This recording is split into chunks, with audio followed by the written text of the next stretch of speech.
Hi tech का cost क्या होता है? अब कोई भी नई ट्रीटमेंट होती है, कोई भी नई टेक्नोलॉजी होती है, तो आजकल उसके चार्जेस भी होते हैं।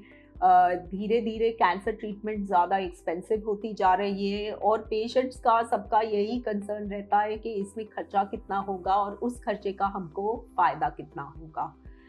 तो जो हाईटेक में एक मशीन यूज़ होती है, वो मशीन में बेसिकली एक पंप होता है जो हॉट सॉल्यूशन को, गरम सॉल्यूशन को जिसमें कीमोथेरेपी होती है, अपने आंतड़ों के आसपास सर्कुलेट करता है।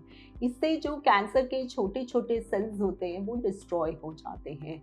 अब मशीन के साथ-साथ उसमें ट्यूबिंग यूज़ होती है, पाइपें यूज़ होती हैं जो अपने शरीर में जाती हैं और उसके साथ वो टेम्परेचर, मतलब शरीर का वो फ्लूइड का तापमान एग्जैक्टली मेंटेन करने के लिए टेम्परेचर सेंसर्स होते हैं।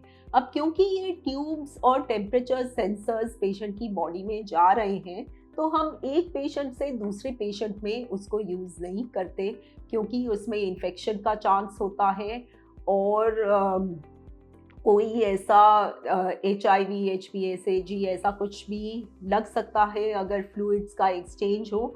और ये पाइपों की क्वालिटी जो बार-बार उनको रिसाइकिल करते हैं, उससे वो खराब हो जाती है। इसलिए जो एक हाईटेक मशीन होती है, उसके साथ जो हाईटेक में ट्यूबिंग यूज़ होती है, टेम्परेचर सेंसर्स यूज़ होते हैं, उसके चार्जेस की वजह से हाईटेक का कॉस्ट बढ़ जाता है। अब ये डिपेंड करता है कि आप कौन से हॉस्पिटल में सर्जरी कराते हैं और कौन सी मशीन से सर्जरी कराते हैं। जनरली हाईटेक मशीन्स में इतना फ़र्क नहीं होता, लेकिन ये ट्यूबिंग का कॉस्ट वेरी करता है। आजकल इंडियन मेक की भी हाईटेक मशीन्स हैं जिनके चार्जेस सिग्निफिकेंटली कम होते हैं। विदिन 1 लाख रुपीज़ हाईटेक का एडिशनल चार्ज कवर हो जाता है। उसके साथ-साथ एक और चार्ज जो हाईटेक का बढ़ता है, क्योंकि पेशेंट को 1 या 2 दिन आईसीयू में रखना पड़ता है मॉनिटरिंग के लिए, उसकी वजह से भी थोड़ा एडिशनल कॉस्ट लगता है।